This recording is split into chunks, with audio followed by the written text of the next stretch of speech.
Now, my involvement actually started in 1985, November 12. Minus 1985, I was an unknown soldier, quietly moving here, doing my job, performing my duties as a soldier, in obedience and defense of my nation.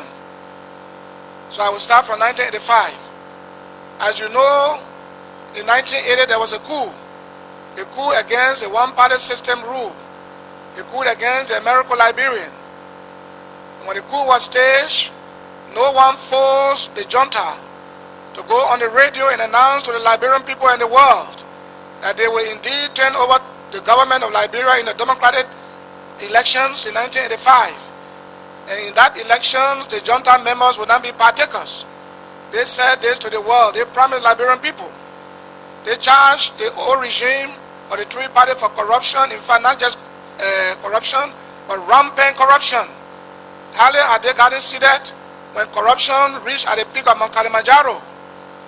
And when they begin to travel far and near to other countries and begin to enjoy life and in their favorite positions that they occupied, something began to happen. Many of them did not want to any longer adhere to their own promise to turn power over in 1985 to the people of Liberia.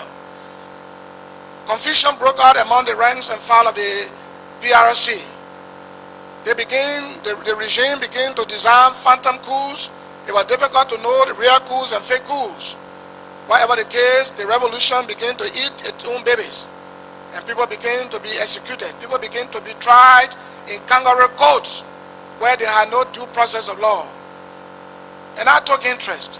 I took interest in praying. I took interest in making sure in my mind, praying in my mind, praying in my heart that this guy should go. Because even the very regime they accused and executed his members, in that regime, from the days of Tottenham when I was small, going to school, I never heard of so many coups as I heard of in the Doe regime.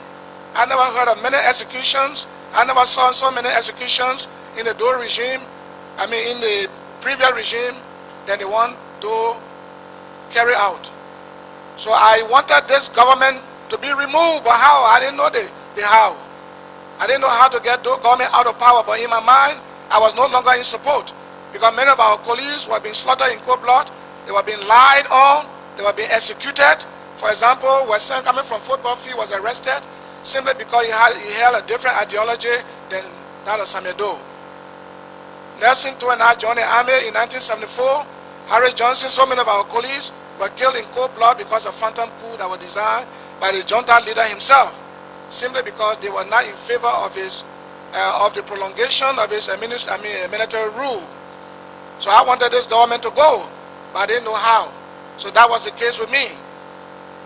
Now, in his desire, in the attempt to perpetuate his rule, the army at the time was a broad-based army. The armed forces of Liberia consisted of all the tribes. But he began to remove the Guild and Manon, and he began to move other tribes that sympathized with Kwangpa. He removed them and replaced them, and the army became predominantly the Crown tribe. At the time he wanted to stay, he did all of these things here. As time went on, he suspected Kwangpa, being a brave man, being a great man, most popular in the revolution, among his colleagues, among the people of Liberia, they admire him. He transferred General Kwangpa from the position of a commanding general to that of the Secretary General, and Kwangpa refused. And that brought problem between Doe and Kwangpa's life was very threatening. Kwangpa had to go to America. He went abroad, he left the country because his life was threatened. Kwangpa remained in the United States until Dr. Fumula, Harry Greaves, and Philip, and so many of them. They went to America and they encouraged Kwangpa to come back. His wife, Tala, was very scared. And they told her that Kwangpa will not die, your husband will not die. We will make sure that he removed the government and you will return home, because where you are in the United States is not your home. And they encouraged his wife, Tala, Mrs. Kwangpa, to let the husband go. It was 1985, November 12, that Kwangpa finally came to Liberia. At that time, I was in the Ministry of National Defense, G2 Office, Chief of Defense Intelligence for Operation. And we knew what was happening, but to whom will we tell our information? I was already not in favor of the regime because the regime was killing its own babies. So Thomas Kwangwa came in 1985 with Dr. Fambola and his group, Joe Wale and others, Joseph Beer, Emmanuel Dennis, there were so many. At the point of crossing from the Manu River Bridge, Joe Wale shot Joseph Beer in the back. Whether it was a mistake or intentional, he needs to explain that. I didn't hear that from him when he was on the stand here. But said Joseph Beer was a military strategist of the invading force upon whom Kwangwa largely depended.